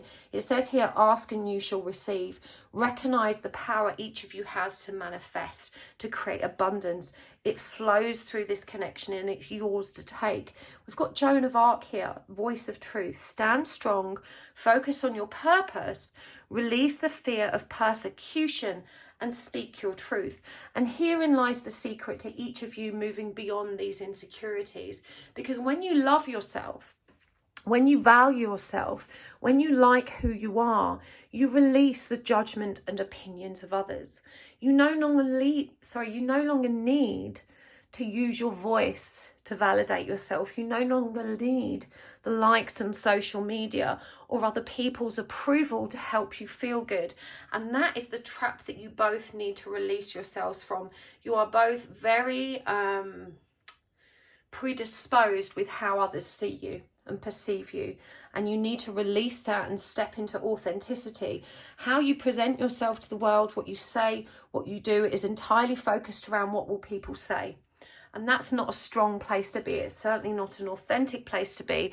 The common goal here, in addition to learning to stabilize your emotional bodies, to move through this transformation with grace, is to recognize the truth of your own voice and to have the strength and courage to stand up as your true self and not give a hoot about what anyone else thinks of you. I don't think you'd consider, and it's interesting, obviously this is about your person, but I feel like you mirror one another so very much. You both carry a lot of bitterness. And, you know, the lemon and the lava stone really refer to how that bitterness is rooted in your past. It hasn't been expressed, it hasn't been resolved, and it still kind of filters into all of your communication. And again, it's about recognizing that all of that pain was born before this connection, and it's affecting it now, and each of you needs to be accountable for that. Allow yourselves to be patient throughout this process. You know, the white rabbit, of course, thinks he's late. He thinks everything's a hurry. But, you know, just as Lady Portia reminds you of divine order and divine timing, the white rabbit comes through as well to remind you that there is no such rush. The Losers Club. This is your deepest insecurity. You know, that neither of you are enough as you are. Again, that inner peace can be found one another. There's some wrongdoing in your person's past that they hold a great deal of shame around. And perhaps this is one of the secrets that they don't feel comfortable telling you. But, you know, the paper aeroplane, I think, references all the loving ways in which they do communicate. And even though their behaviours can be somewhat toxic or dysfunctional at times, that doesn't detract from the very real love that exists between you. That doesn't mean it's good for you to be together whilst these dysfunctional patterns are alive and kicking. And you need to make a decision about how you're going to instill healthier boundaries to support the growth of this connection. Your person definitely has long-term commitment in mind, but at the moment there is no long-term commitment for themselves. And without that, it's going to be very difficult for them to be there for you in the way that you need and want them to be. But as I said, this feels like a burden you each carry for yourselves. You've both showed up in this connection with the same wound and the same emotional poverty, I want to say. You know, neither of you was loved enough in your youth, and you may not have met anyone that had as big a heart as you, which is why you've kind of clung together. But there is too much hard clinging here for this connection to be healthy as it stands. And as it says, you know, I don't know that your person necessarily has the maturity to face this right now, but you can certainly start taking steps towards that yourself and to find new and healthier ways to communicate with them about the things that don't satisfy you. Whew, I really hope that helped part two. Thank you so much for tuning into my reading today. Do let me know down in the comments if this resonated for you. I love to hear back from you guys, and I love to read your comments. I know I can't reply to them all, but I do definitely read them. If you would like to join me in the extended, the link is down below. We're going to take a deeper look at your person's thoughts and feelings, their intentions, as well as bringing through some messages from their higher self and receiving some guidance about how you can best move forward. So links are down below for that. But thank you for joining me here. Thank you so much for hitting the like button, for subscribing today. That really makes the greatest difference to my channel. I know from my YouTube analytics that about 50% of my viewers don't subscribe. You just type my name in the search box when you want to check out my latest content. But if you subscribe, you will get a notification when I post. And it does mean that you're saying to YouTube, I enjoy this channel. And when you send that message to YouTube, they will promote my channel more. And I appreciate that so much. It means that everything keeps moving around here and that more people can find my messages and my readings. So thank you for subscribing. I really super appreciate that. And a very special thanks to the generous souls that take the time to watch my adverts. That keeps everything ticking over and I appreciate it so much. So thank you for being here today and I will see you next time. Lots of love. Bye. Hello Path 3, welcome to your reading. You have chosen the Guardian of the Night Tarot. and this stunning piece of aventurine. I love aventurine so much. It's such a beautiful stone to be working with your heart chakra. Okay, pile 3, we are asking today all about your person. What do you need to know about your person? We're bringing forward all the messages, everything you need to know that you perhaps haven't acknowledged yet. Perhaps it's beyond your available awareness. Whatever it is you need to know to help you move forward with this connection for the highest good of you and your counterpart. So just take a nice long deep breath. Hold the person that you're inquiring about in mind. If it feels right to you, you can also ask for a sign. And if you're new to my channel, a sign just helps you to anchor and validate the messages that come through. It just helps you trust, I guess. And you might find that your sign appears in other areas of your awareness as well. It could appear, other areas of your life. And this is just spirit, communicating with you every which way it can to help you build faith, to build trust. Faith is so, so important on this journey of healing, to trust in the unknown. So take a moment to ask for a sign, and a sign can be anything at all. It could be an object, a symbol, a phrase, a god, goddess or deity. It could be an animal, a word or phrase or numbers, whatever works for you. There's no right or wrong. Just see what pops into your head and see if it comes through for you. Don't worry if it doesn't. As I said, you might notice it in other areas of your life. So we're going to get all the details today. We're going super in depth. We'll be using the oracle cards. We'll be using the charms and the tarot coins. There will be an extended version of this reading as well, if this resonates for you. So thank you so much for being here today. Appreciate you guys so much. Hope you're all doing good. The energies have definitely settled since we've moved into the Taurus new moon. Whew, that Scorpio full moon was intense, wasn't it? Right. So let's do this. What do you need to know about your person, pile 3? We have got the 4 of Pentacles. I love these cards so much. We've got Temperance. We've got the Ace of Cups. And we've got the 7 of Pentacles. Clarifying. We've got Strength in reverse. We've got the 6 of Swords. We've got the Queen of Cups in reverse. And we have the 2 of Swords in reverse. We'll get some oracle cards as well from the Spirit Animal Oracle. We've got Turkey Spirit. We've got Wombat Spirit. Please tell me if you chose Wombat. Whenever I see that card up, I always think to myself, I bet no one asked for a Wombat. But someone probably does. Koi Fish Spirit. Okay, and I'm going to get some cards for down here as well. This is the Sacred Healers of the Earth Oracle. Or, I always forget the name of it. I always list them down below anyway, if you're interested. Resilience. Hands that heal. Flight plan. And Akashic Records. I'm going to get a couple of these as well. This is the Kipper fortune telling deck. Distant Horizons. Bad Health. And from the True Love reading cards, we've got the Distorted Feminine and Chivalry. Okay. So let's see what we've got for you here. Pile 3, all about your person. Do you know what I like? I like the energies that are showing up here. After all the shadow aspects, the dysfunction, the distortion that we deal with in my readings, I feel like your person's quite balanced. They're quite stable. They don't necessarily trust in their own stability, but they're way more kind, loving and giving than they give themselves credit for. This feels like someone that genuinely tries very hard to do the best with the energy that presents. They think about others, they care about others, they consider others.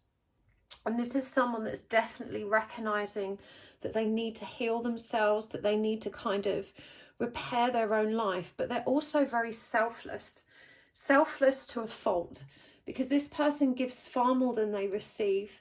They're not comfortable with the energy of reciprocity. They don't know how to get their needs met, and they end up being taken advantage of. And as a result, I feel they've been pulled away from you to deal with something else.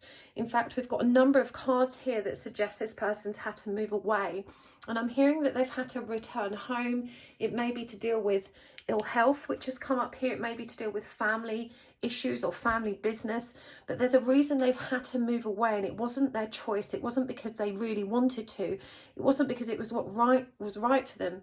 It was out of a sense of care and obligation, which isn't necessarily a bad thing. But as I said, this person is giving to a fault, and we've got this Four of Pentacles energy here, and we see this is such a contradiction. It's a fox, but it's taking care of all these little bunnies. You know, so I feel like on the surface, your person probably comes across as being, you know, very strategic, very dynamic, probably in a leadership role of some kind, or very successful in their chosen career. But they're very good at nurturing and taking care of others.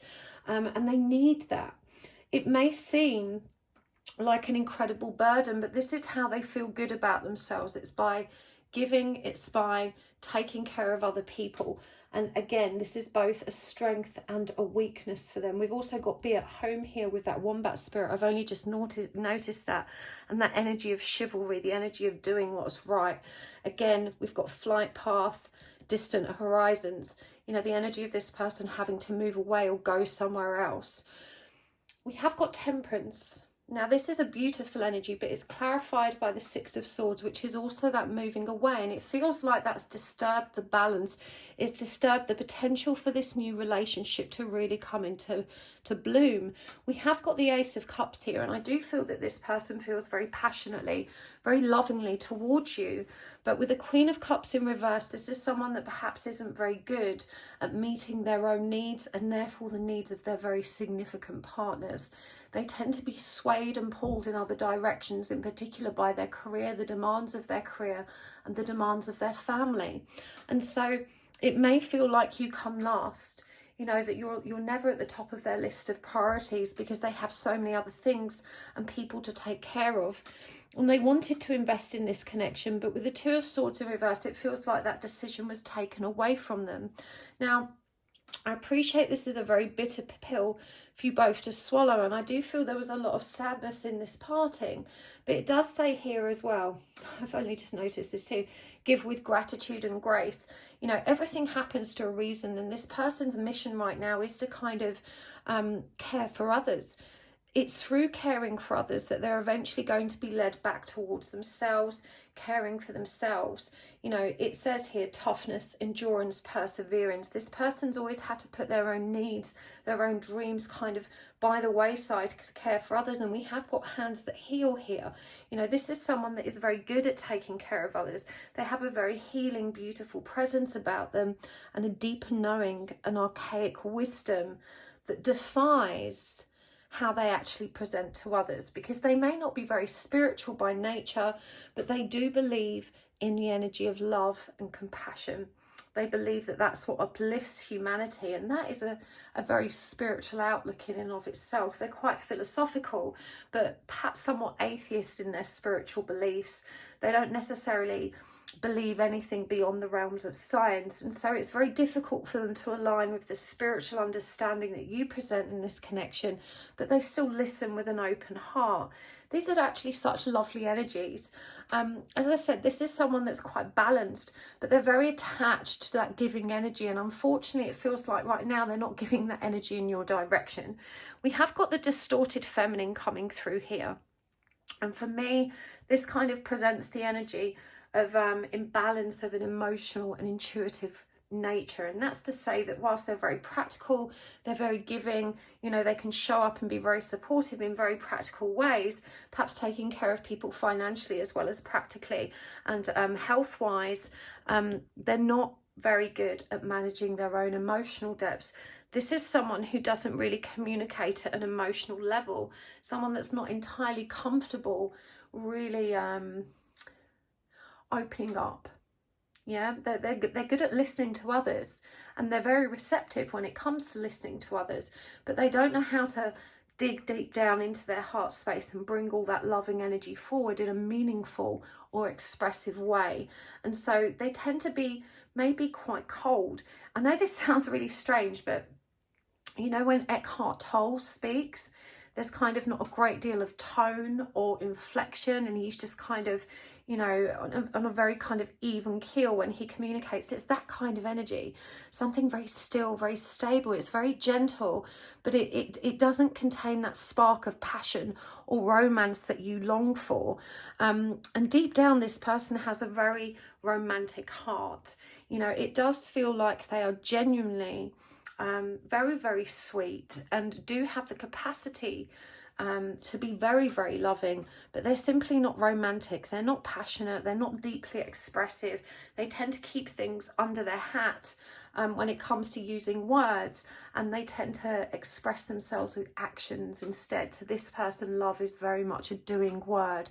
You know, they will show you how much they care by going out of their way to offer their time, to offer their attention and their resources, gifts, you know, but not necessarily using the kind of words. And it feels like this is something that you feel really lacks in this connection, that you're dying for them to open up and, you know, be that kind of Casanova.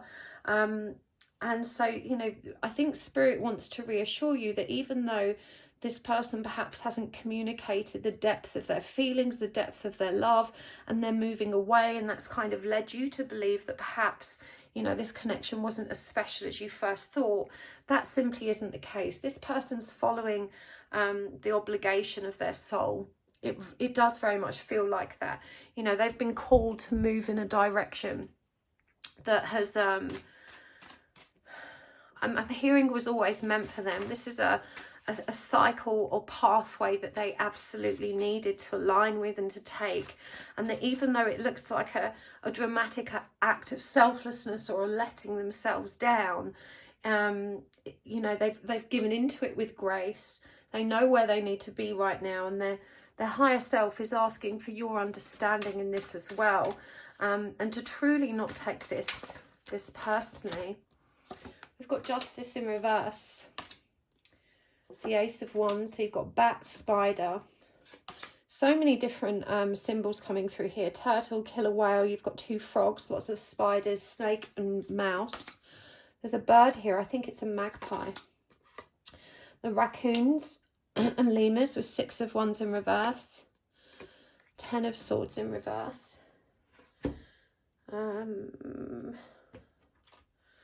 Get the wisdom of the Oracle card to clarify these. We've got Imagine, Co-create, By the Book, and Treasure Island. So I get a lot of very grounded, practical earth energy with this person. That's Capricorn, Virgo, Taurus energy.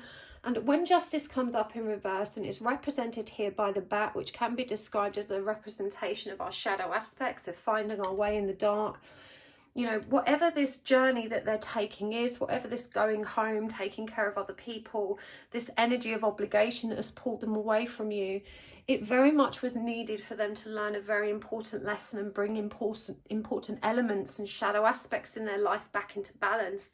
I'm not a huge believer in the energy of karma as punishment.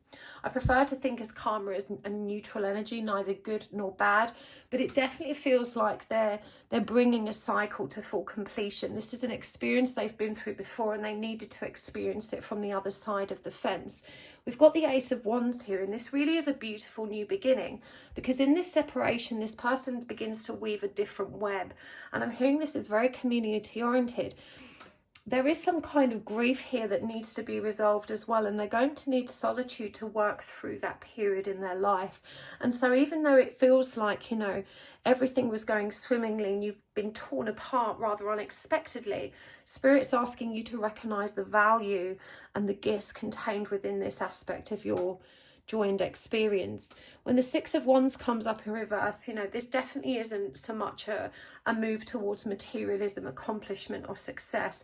It's literally them doing what they feel they should do. And we've got this by the book energy here as well, you know. And even though you may be apart in this process, you know, you are still co-creating a positive future with one another together. I do believe that this connection will survive across time and space. It's how it was meant to be, and you have to trust in the forward momentum of this journey. This person's closing out a very, very painful cycle. And as I said, even though it's difficult and it's created this separation for two of you, it does feel like a very worthwhile journey that both of you are taking, even though that may mean that you're taking it individually at the moment. So we've got Forest of Fire, Bottled Up, Field of Dreams, and the clock is ticking. And from the Kipper fortune cards, we've got Poverty, Mature Woman, Family Room. So yeah, this person's definitely being called back to the family home, and Courthouse. The clock is ticking. So, you know, I'm hearing there is a time stamp on how long this situation will go on for, but it does say here that it's time to act. You know, this person really didn't have a choice. This timeline opened up and they were absolutely meant to be on this path. And what's really interesting, we talked about that missing spark of passion in this person. And as we saw again, you know, with that energy of the bat and the spider and that co-creation, the energy of creating something new, actually, you know, the old saying that absence makes the heart grow fonder will be very true of how your connection proceeds. There is some kind of financial hardship as a result of this shift or move. Perhaps they've had to give up a career, change jobs, or something along those lines, or maybe they can't work at all throughout this process. We have a lot of repressed anger here. This is a bottled up energy, and it's clarified by a mature woman, which makes me think of that maternal energy or maternal bond. I'm hearing that's a challenge, and this energy of obligation is they've carried it through life and it's coming to a close. We've got Field of Dreams here and the family room. So they may be returning to somewhere that's more rural, a farm, somewhere down to earth and very close to nature. Again, it's returning to that bosom of the family. I'm not sure what the courthouse aspect relates to, but there's definitely something going on of a legal nature here that this person has to attend to. This is such an interesting reading. I don't normally get so many specific details about the circumstances here. It's usually very much focused on feelings, but it feels like you needed to receive all of these details, this kind of itemized information, so that you could trust and validate in what comes next. Because what I'm hearing is this person's a very important part of your life and you theirs. And yet you've always questioned this connection because they simply haven't brought that spark, that energy of kind of passion, chemistry that you absolutely long for. In many respects, this person ticks a lot of boxes for you, but they simply don't move you in that very inspired way. And, you know, mushrooms are something that grow with time in the right conditions, and they need a lot of dampness, a lot of water. Of course, water represents the emotional body. And I feel that in the absence of that physical interaction, a lot more passion is going to grow from this connection, you know, as they're unable to literally be there to demonstrate their love in a doing way. I think you'll find that this person becomes a lot more emotionally and verbally expressive, and that you can trust that this connection is going to move forward in a really lovely way. All of those fears and concerns you had about the longevity of this connection, the rightness of this connection, will dissipate as a result of this continued separation. And you've just got to trust that they needed to go on this journey. They needed to move away from you in the way that they are. And even though it looks like they're giving their power away, or they're giving into some kind of...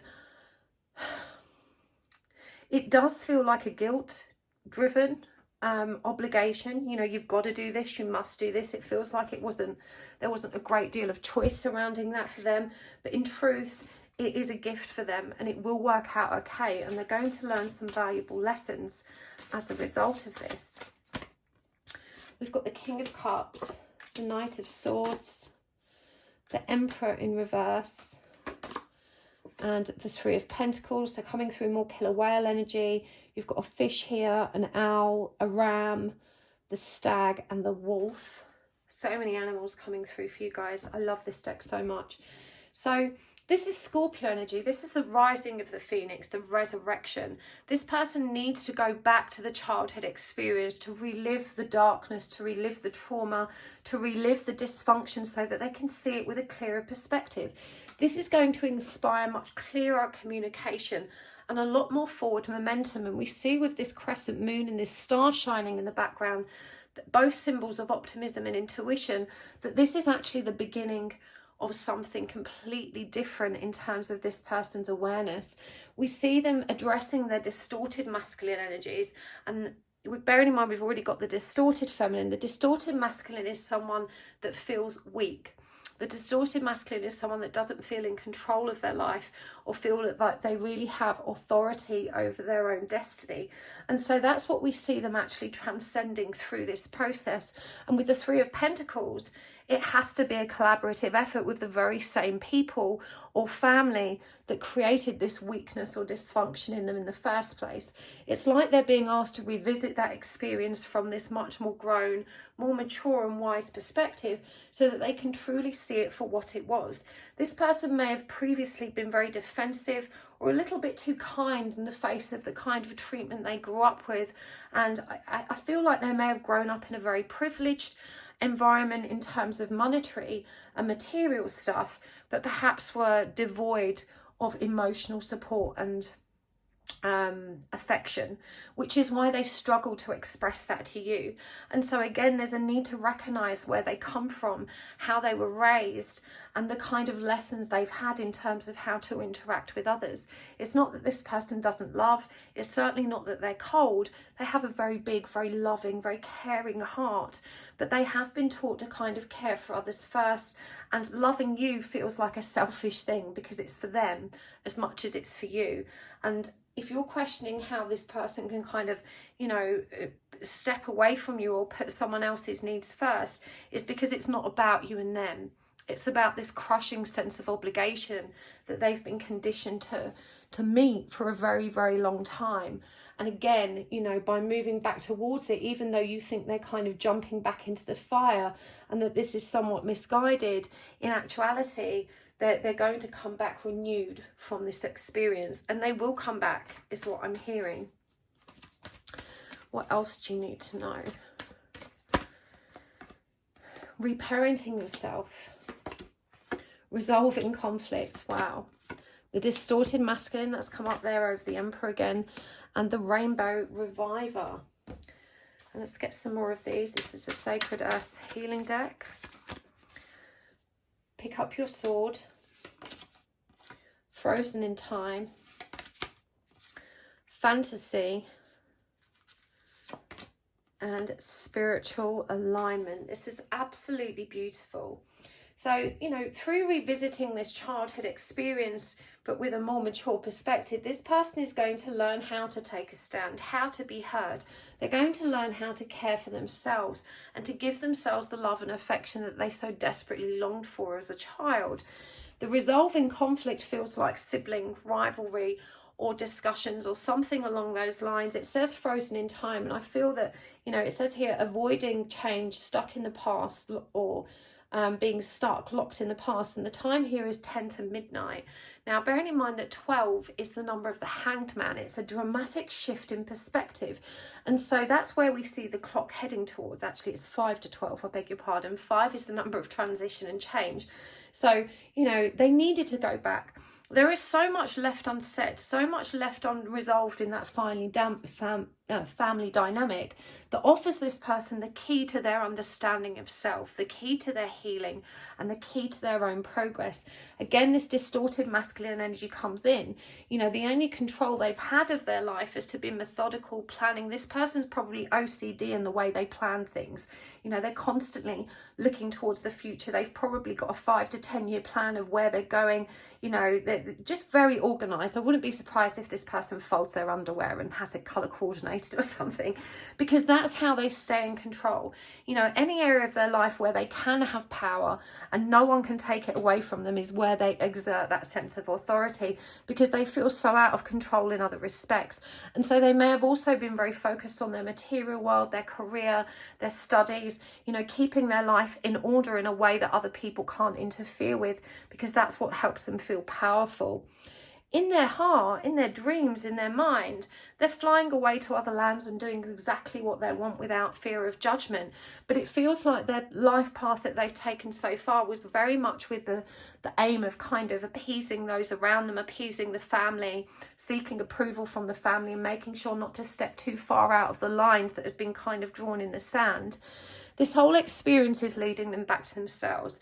This person's on the precipice of a huge awakening, and we see spiritual alignment here, serving the greater good and focused on spirit. Through this experience that they're going to have back at home, they're going to rediscover an energy of faith. And I say rediscover because it feels like this was something that was perhaps part of their childhood that they later rejected. They may have been exposed to dogma or the darker side of religious doctrine, which was why they rejected religious philosophies. And so we see them making their way back to a much more wholesome perspective of spirit, to aligning with some transformation that occurs during this process. This is such a fascinating reading for me. There's a lot of future information coming through here as well. And again, I feel like this is just the reassurance you needed, that everything is moving forward in the way that it's meant to, and that you need not worry about whether or not this relationship will come to fruition in the future. This person literally needed to go on this journey, and they will be coming back renewed, revived, you know, having resolved so much and in a much stronger position to start giving themselves the love that they very much deserved. Let's get some guidance for you as well, pile 3. Clean it up. The Thinker, Unfinished Symphony, and Flexible. And from the Keepers of the Light deck, we've got Freya, Phases and Cycles, Elmariah, Awakening Presence, Brigid, Inner Strength, and Chanunos, Life Force. And let's get some charms and tarot coins as well. What have we got here? We've got the Bitch Spray. We've got the Moth. Ooh, the Moth. We've got Living in Perpetual Sin. We've got the Bullshit Remover. We've got the Crescent Moon. The Empty Battery. We've got the Shell. And this tiny one is just Love.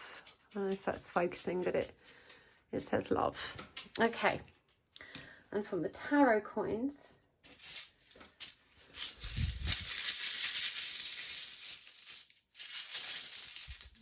I think we've got 4. Yeah, we've got 4 there. Let's see which ones they are.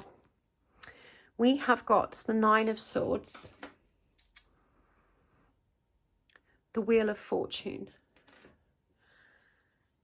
the 2 of Swords, and the Queen of Wands. Okay, so there's a message here about not making this about you. You know, your person is responding to obligation and guilt trips, and the last thing they need is more guilt trips from you. Of course you're sad and you're upset that they're gone, but labouring on that energy and, you know, I'm going to miss you so much, why do you have to go, why are you leaving me, is literally just applying more pressure on the pressure they're already feeling. Right now they need your support, they need your understanding, and actually you need this time to be self-focused. We've got the 9 of Swords here. Of course, 9 resonates with the energy of the Hermit, the energy of solitude. We've got the Wheel of Fortune, which reminds us this was meant to be, and the 2 of Wands, which again comes in to clarify this was the right decision. This period of solitude is going to allow you to step into your own fire in spiritual practice, because in truth you've been so wrapped up with protecting this person and trying to be there and lovingly nurturing this connection that you very much let your own practices and healing fall by the wayside, and you need to clean that shit up.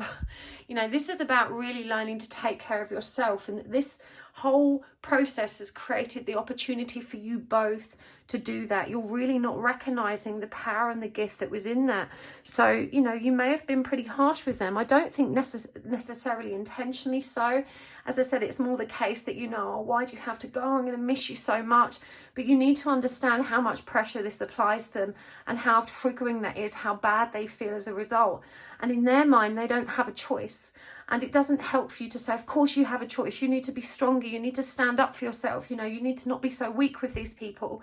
All of those energies that you're desperate for them to cultivate are on the other side of this experience. And actually, by applying the pressure in the way you have, you're just reinforcing the experience they've already had, the one they're trying to overcome. So, you know, they may not have stood up to their family, but they have stood up to you.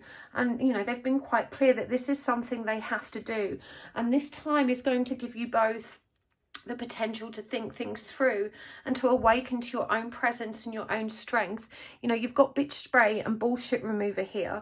You know, you need to recognize what's important, and actually it does feel like a very pressing or urgent need that they return home to deal with this. There could be some argument about the siblings should do it or it's not your responsibility, but this person has decided it is, and you need to honor their power to make that decision, their right to make that decision. You know, they've spent their whole life always bowing down to what someone else thinks they should do. And even though you think they're bowing down to this situation, they have made that decision. You're being asked to step up and respect it, respect their authority. We've got Freya here, phases and cycles. There is a beginning within every ending. Illusions are revealed and released. And so again, I don't think that you had really acknowledged how similar you are to this person. In many respects, you have learned to assert yourself, but you're still very triggered by similar attributes, and both of you are very concerned with how you're perceived by others, especially one another. And I do think at times, again, not intentionally, but you do take advantage of your person's very gentle and very giving nature. And, you know, as long as you're getting what you want, that doesn't seem, and, you know, it's not hurting anyone, that doesn't seem like a bad thing. You kind of liked having what I describe as a beta partner that tends to let you kind of be the powerful guide in these situations, but you're also emasculating this person's power at the same time. You're not recognizing that all the things that frustrate you about them, this perception that they're weak, they're not decisive, they're not in control, they're not powerful or masculine enough for you, are not exactly qualities that you encourage.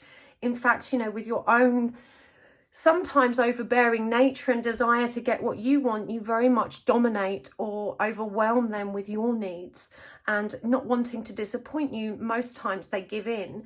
And so this is about both of you learning to meet your own needs, you know, clearing up your own shadow aspects, awakening your own presence and having the space to do that. It really isn't over. You know, this is about both of you finding your inner strength. And we've got here, move back to wholeness. Recognize that you have the power, and that's what both of you need to do.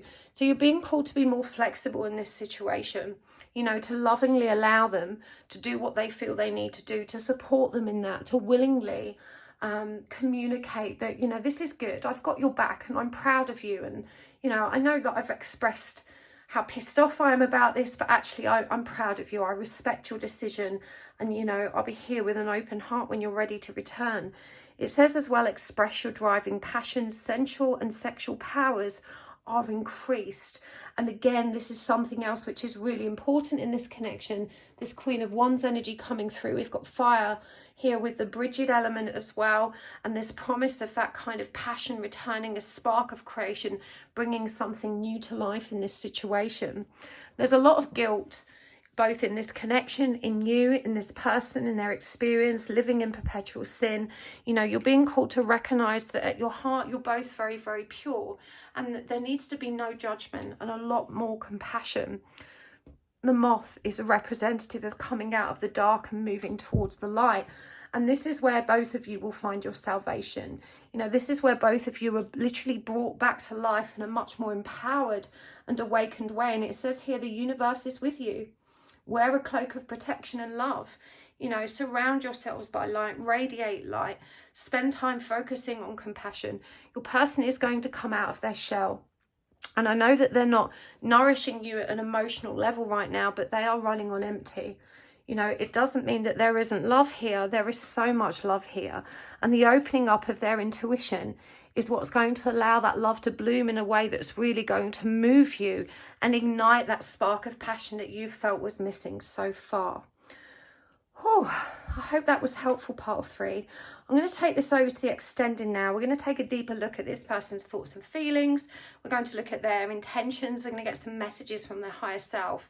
And of course, more guidance for you in how you can move forward. This was such an unusual reading that came through today. Please do let me know down below if this resonated for you. I love to hear your feedback, and thank you so very much for being here. Thank you for hitting the like button, thank you for subscribing, and just thank you for being part of my soul tribe. And this community is so very special, and I appreciate you guys so much. And a very super big thank you to the very generous souls that take the time to watch my adverts and commercials. It really does make the biggest difference to my channel, and I appreciate that so much. You guys are so special. Thank you. I will see you next time. Bye.